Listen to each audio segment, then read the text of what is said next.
और बड़ी जानकारी आपको दे दें कि बंगाल तमिलनाडु में मतदान जो है वो जारी है। वोटिंग को लेकर लोगों में उत्साह देखते ही बन रहा है। मतदान केंद्रों पर लोगों की लंबी कतारें लगी हुई है। बड़ी जानकारी आपको दे दें कि बंगाल और तमिलनाडु में मतदान जो है वो लगातार जारी है। वोटिंग को लेकर लोगों में जबरदस्त उत्साह देखने को मिल रहा है। वहीं मतदान केंद्रों पर लंबी कतारें भी लगी हुई है। पश्चिम बंगाल और तमिलनाडु विधानसभा चुनाव में सुबह 7 बजे से ही वोटिंग जो है वो शुरू हो गई है। बंगाल में फर्स्ट फेज की 152 सीटों पर और तमिलनाडु में सभी 234 सीटों पर वोट डाले जा रहे हैं। तमिलनाडु और पश्चिम बंगाल में वोटिंग के दौरान कई जगहों पर लंबी लाइनें देखने को मिली हैं। बंगाल के मालदा, वीरभूमि और साथ ही आसनसोल में सुबह से पोलिंग बूथों पर लंबी कतारें दिख रही हैं, जहां पर महिलाओं की संख्या ज्यादा है और ऐसा ही हाल तमिलनाडु में भी देखा जा रहा है। वहीं चेन्नई में एक्टर अजीत कुमार और डीबी के चीफ विजय वोट डालने पहुंचे हैं और इस दौरान उनकी एक झलक पाने के लिए भीड़ उमड़ पड़ी है, जिससे बूथ के बाहर अफरा तफरी का माहौल बन गया।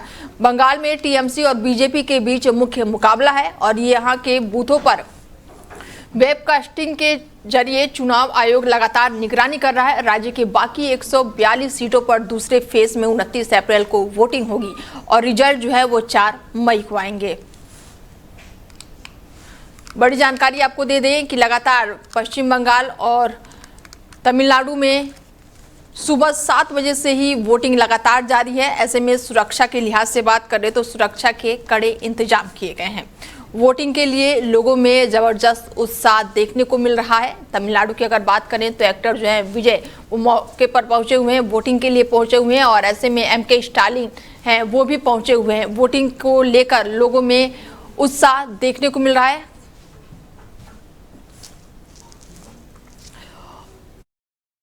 में नवीन दुबे जी जुड़ चुके हैं जो कि राजनीतिक विशेषज्ञ हैं। उनसे जानते हैं कि पश्चिम बंगाल की सबसे पहले बात करेंगे नवीन जी कि लगातार यहाँ पर महिलाओं की संख्या की अगर बात करें तो बढ़ चढ़ के जो तस्वीरें निकलकर सामने आ रही हैं, यहाँ पर महिलाओं की ज्यादा उत्साह देखने को मिल रहा है।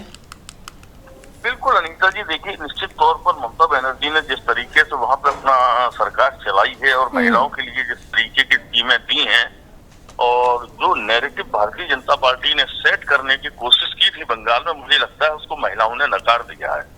और यही कारण है कि वहाँ जो आधी आबादी है उसका जिस तरीके का टेम्परामेंट हम लोगों ने देखा इलेक्शन के कैंपेन के दौरान, वो सपोर्ट महिलाओं की तरफ से भारतीय जनता पार्टी को नहीं मिलता दिख रहा जिस तरीके का भाजपा चाहती थी या जिस तरीके से महिला आरक्षण और इस सब के मुद्दे को लेके आई। हालांकि जनता को पता था कि वो मुद्दा बन नहीं पाएगा, बना भी नहीं वहां पे, क्योंकि उनकी पॉलिसीज बहुत अच्छी रही महिलाओं के प्रति। हालांकि भाजपा ने भी अनाउंसमेंट किया कि हम 3,000 रुपए देंगे, खाते में आ जाएंगे 4 मई के बाद, लेकिन जनता जानती है कि आपने बातें अन्य राज्यों में भी की हैं, वो पूरे नहीं किए।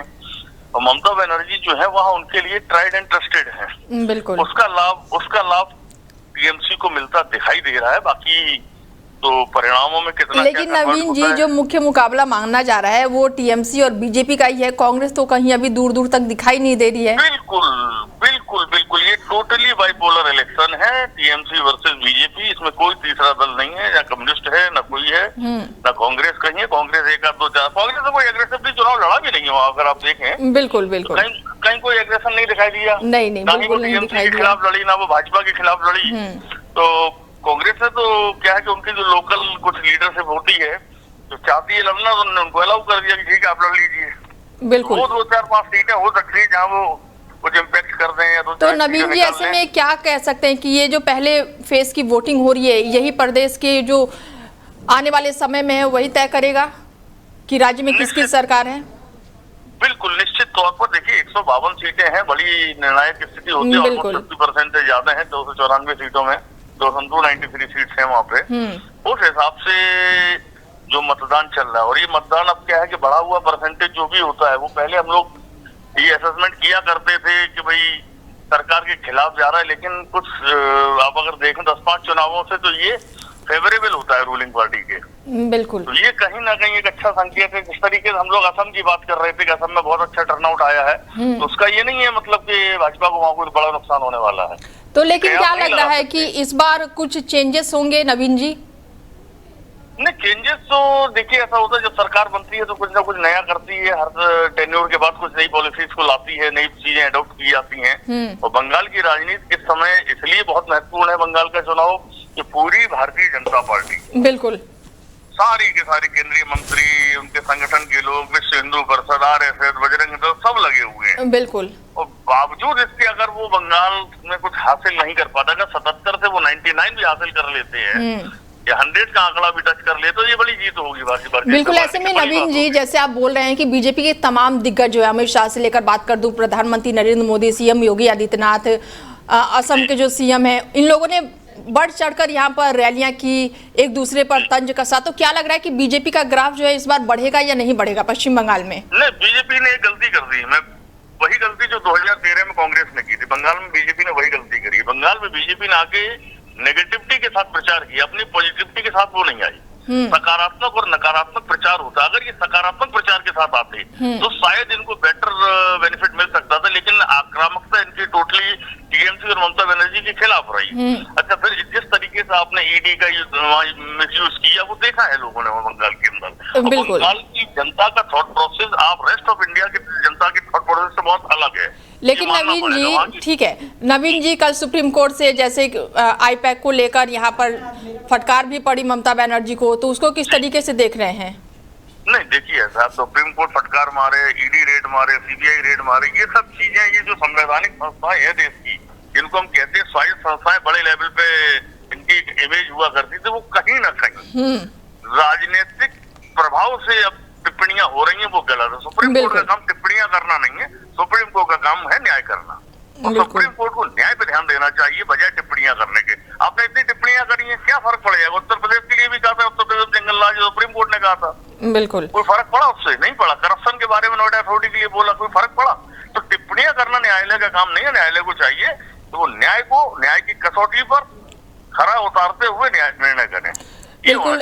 ऐसे में ठीक है नवीन जी, पूरा जो चुनाव है अभी तक जितनी भी रैलियां हुई उसमें सबसे ज़्यादा अगर बात करें हम तो घुसपैठियों की बात हुई, हिंदू मुसलमानों की बात हुई, माँ बेटियों की बात हुई कि उनकी इज्जत सही नहीं है। ये तमाम मुद्दे जो हैं वो उठाए गए हैं। तो क्या लग रहा है कि आने वाले चुनाव में ये जो फर्स्ट फेस हो रहा है, देन सेकंड फेस होगा, उसके बाद से थोड़ा बहुत उतार चढ़ाव होगा? ममता दीदी को कहीं ना कहीं टफ तो लगा ही होगा इस बार का मुकाबला? नहीं, देखिए, माँ माटी मानुष का जो मुद्दा लेके ममता बनर्जी चली हैं और वहां पर जिस तरीके का फेवर उनको आधी आबादी से मिल रहा है वो महत्वपूर्ण है। दूसरी चीज, घुसपैठियों की आपने बात की, घुसपैठिए तो भारतीय जनता पार्टी के साथ इस तरीके के पर्यटक बन गए हैं कि वो जहाँ जहाँ चुनाव होता है वहाँ अमित शाह जी जहाँ पहुंचते हैं वहाँ घुसपैठिए पहुंच जाते हैं। चाहे वो झारखंड का चुनाव ले लो, चाहे बिहार का ले लो, चाहे दिल्ली का चुनाव ले लो, कहीं का भी चुनाव ले लो, वहाँ घुसपैठिए उनके भाषणों में होते हैं, लेकिन उसके बाद वो नदारद हो जाते हैं। झारखंड में कितने घुसपैठिए इन्होंने पकड़े, कितने बिहार में पकड़े, कितने दिल्ली से डिपोर्ट किए, कोई पता ही नहीं है। केवल आपके राजनीतिक एजेंडा के साथ अब आप वहाँ की मुस्लिम आबादी को जो वहाँ से बरसों से रह रहे हैं, पीढ़ी दर पीढ़ी से उनसे कह दो कि घुसपैठी है, ये बांग्लादेशी है, तो ये तो अपमानित करने वाली बात है। उससे क्या होता है? मुस्लिम समाज से प्रभावित होता है कि हिंदू समाज भी प्रभावित होता है कि आप यार झूठ बोलते हो यहाँ पे आके, क्योंकि मेरे पड़ोस में जो आदमी रह रहा है मैं उसको देख रहा हूँ पीढ़ियों से। आप उसको अगर घुसपैठिया कहोगे तो मुझे थोड़ी अच्छा लगेगा, वो मेरा पड़ोसी है। तो इस तरीके के मैं वही कह रहा हूँ कि नेगेटिविटी के साथ अगर आप प्रचार कर रहे हैं तो बहुत बड़ा बेनिफिट होने वाला बीजेपी को नहीं दिखाई दे रहा बंगाल में। बिल्कुल। ऐसे में SIR जब हुआ था उस समय 90 लाख से ज्यादा लोगों के नाम हटाए गए थे। तो क्या लग रहा है चुनाव में ये भी कहीं ना कहीं निर्णायक परिणाम होंगे तख्ता पलट के लिए? बिल्कुल, चुनाव आयोग ने भरसक कोशिश की है कि इसका लाभ भारतीय जनता पार्टी को मिले, लेकिन जितने वोट आपने काटे और कितना आक्रोश वहां जनता के बीच में बढ़ा इस SIR से, क्योंकि उसमें ऐसा नहीं है कि 100% वोट जो है वो TMC के ही कटे हैं।